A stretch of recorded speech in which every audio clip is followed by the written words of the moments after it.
traje unas líneas escritas que ustedes van a reconocer de inmediato. Yo quería ser mujer, la madre de tus hijos, y juntos caminar hacia el altar, directo hacia la muerte. Y al final, ni hablar, los dos nos destruimos. Y al final, ¿qué tal? Tú y yo ya no existimos. Los himnos de distintas generaciones surgen de formas inesperadas. Se moldean de las realidades, de los agravios, pero sobre todo de las esperanzas de todos nosotros, de las que compartimos y de las que se rompen. Cada generación ha cantado su himno.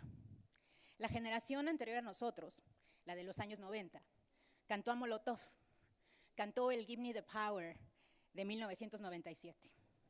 Y la razón en ese momento sonaba muy evidente. Cito a Molotov.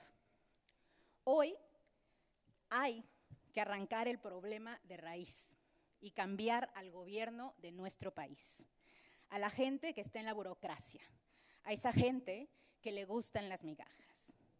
El himno de los 97 de Molotov era un himno que era respuesta a casi 7 décadas del gobierno del PRI, a la crisis del 94, al levantamiento zapatista, a los terribles escándalos de corrupción de todos los días de nuestra clase política. El país, en ese entonces, en los tardíos 90, se estaba despertando.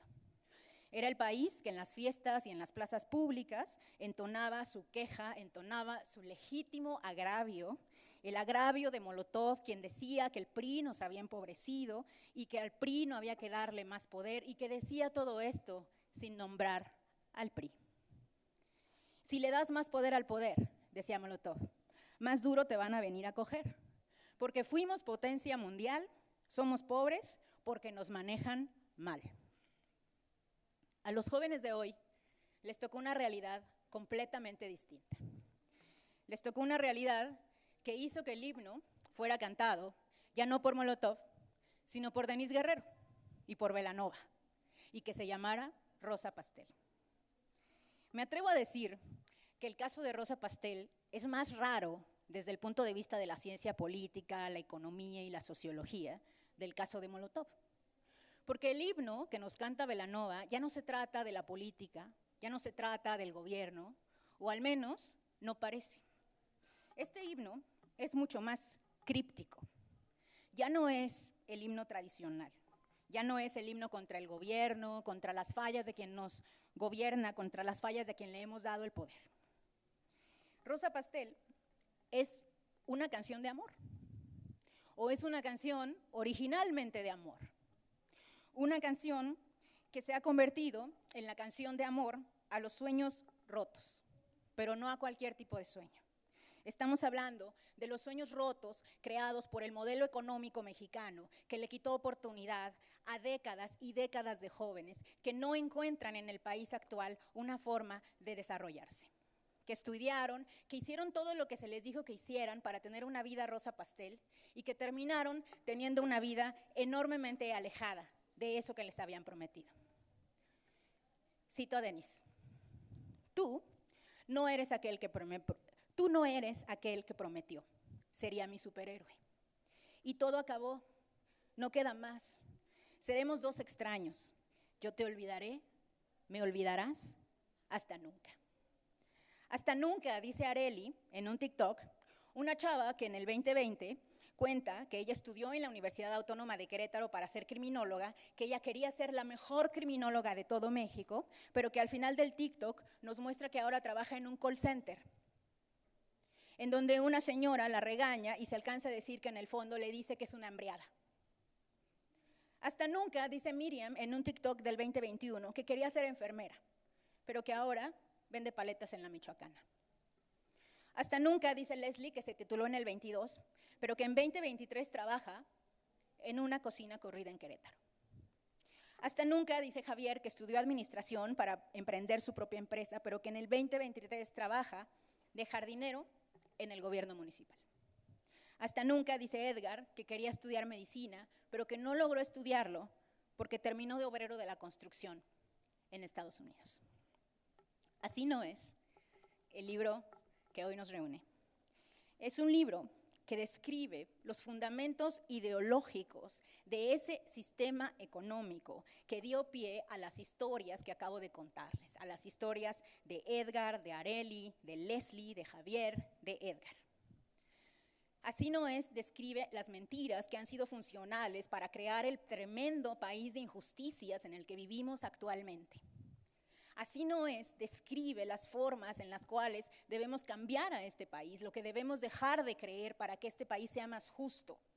Ya no solo para la generación que hace los TikToks, sino para todos nosotros, más viejos y más jóvenes. Así no es, describe ideas que deben quedar derrocadas de la vida pública de este país, que urge derrocarlas.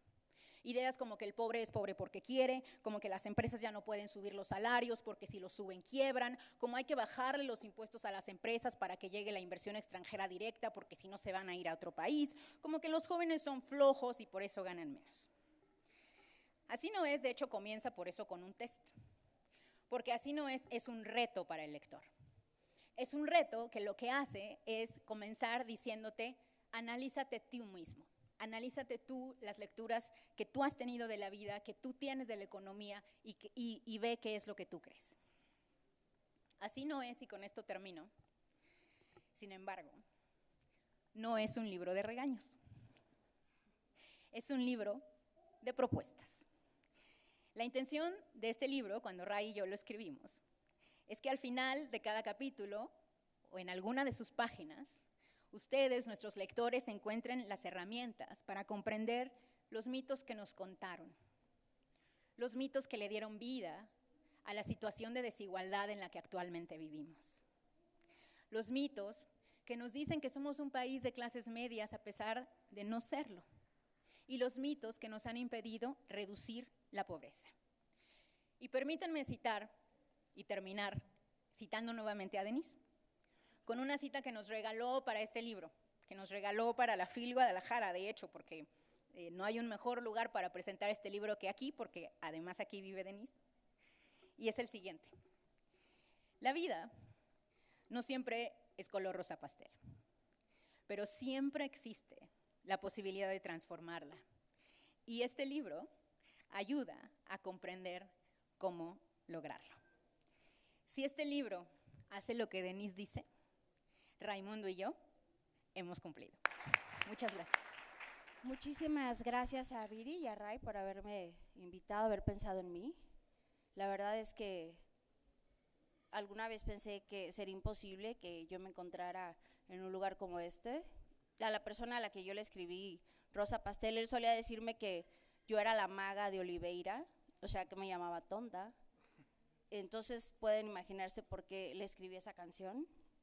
Yo la verdad es que no sé de fórmulas, no sé de métodos. Soy una persona que se levanta, se cae, que se encuentra y se desencuentra, pero 1.000.000 de veces no tienen ni idea. Es muy curioso que en algún momento de mi vida yo me sentí una fracasada. En el 2018 yo empecé a tener una crisis existencial. Me ausenté de absolutamente todo. Yo puedo decir que me ausenté de la vida. Yo me sentía, como me dijo alguna vez un psicólogo, me dijo, es que tú fuiste una cantante de moda y da gracias, es normal, te fue bien, pero la verdad es que no eres tan buena. Entonces cuando yo me fui a mi Sinaloa, a Los Mochis,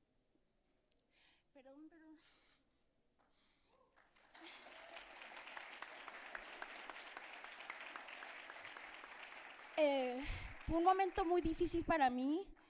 Yo me sentía que había fracasado, que precisamente había sido una cantante de moda, que realmente me había equivocado de mi vocación, que yo no era cantante, que yo no era compositora y que aparte no estaba casada y no tenía hijos. Entonces yo renuncié a la vida por 4 años. Fueron 4 años que, bueno, se vino el COVID, mi papá murió, ya lo último que me sucedió es que me quitaron una endometriosis como de 2 kilos. Fue algo muy fuerte. La verdad es que yo me sentía una fracasada, pero bueno, después de que me quitaron esta endometriosis, de la cual me habían dicho que había 50% de que fuera maligna, y cuando me dijeron que todo estaba bien, pues lo vi como una señal de esperanza. Entonces fue que descubrí que había este trend de personas que se sentían igual que yo, porque así me sentía yo cuando me fui. Yo me sentí una fracasada, sentía que sí, que yo me sabía la vida de pe a pa, que lo había intentado todo, pero que simplemente no lo había logrado. Y es curioso saber que esas personas que se sentían exactamente como yo son las que me regresaron. Entonces siento que valió la pena. Y yo les cuento esta historia porque aunque no sé de fórmulas y no sé de métodos y pues no sé de muchas cosas, les puedo decir que la esperanza es lo último que se pierde y que estas personas que me regresaron significan para mí, ese rayo de luz que me trajo de vuelta, que me hizo volver a creer en mí misma.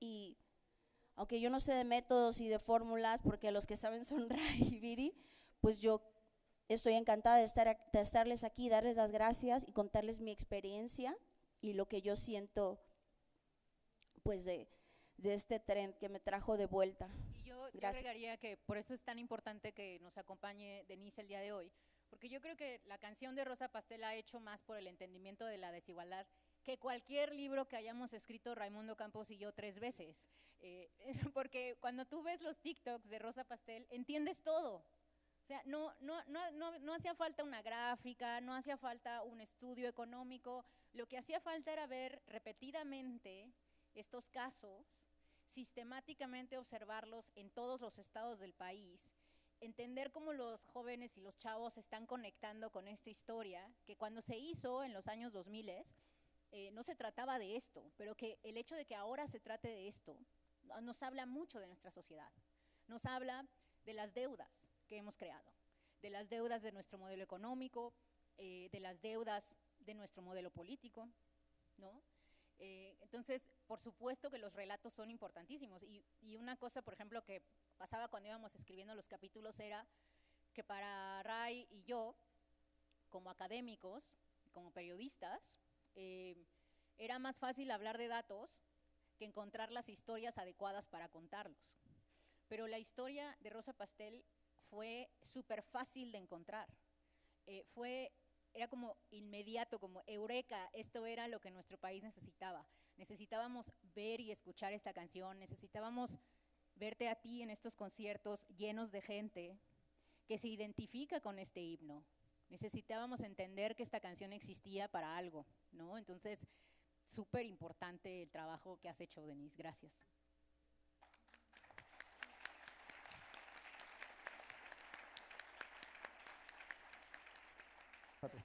Soy optimista, pero yo me pongo más optimista cuando veo los conciertos de Belanova. Es verdad, porque imagínense que en mi generación íbamos a ver a Belanova y de verdad cantábamos, a ver, les voy a repetir, de verdad cantábamos, de verdad lo que cantábamos era, yo quería ser mujer, la madre de tus hijos, y juntos caminar hacia el altar directo hacia la muerte, y al final, ni hablar, los dos nos destruimos. Bueno, afortunadamente, 20 años después. ¡No, tú! A mí me mandan Que la cante, que la cante, que la cante, que la cante, por favor. la canten, ¿Qué me haces esto? que la Adelante, por cante. No. A ver, ese perrafito. Sí, yo quería ser esa mujer, la madre de tus hijos, sí. Ya. Ah, Estoy roja, estoy roja. Buenísimo. Y bueno, ahora vamos a estos conciertos. Qué maravilloso, cantas súper bien, me encanta. Obvio, evidente, pero… y ahora vamos a estos conciertos y pensamos en la situación de desigualdad de nuestro país. O sea, realmente el estándar de convivencia de los jóvenes se ha convertido cuestionar el statu quo, o al menos hacer un llamado al statu quo, un llamado de por qué es injusto, un llamado a decirle de frente que ellos no esperaban esto, que el modelo económico no les dio lo que ellos buscaban, ¿no? Entonces, yo cuando veo los estadios repletos de gente cantando esto con sus celulares prendidos, digo, ya ganamos. porque este es el primer paso de un cambio fundamental en cómo entendemos el país, y nuestro libro se inserta en esa generación, porque si hubiera sido escrito hace 20 años, yo creo que ni nos lo hubieran publicado. Sí. No, yo O creo sea, que no. de verdad, hubiera sido tan transgresor que aquí Enrique nos hubiera mandado a nuestra casa. Así como, no, chavos, publíquenlo en un blog, ¿no? Entonces, yo me siento súper optimista. Yo creo que este es el inicio de cambios extraordinarios para el país.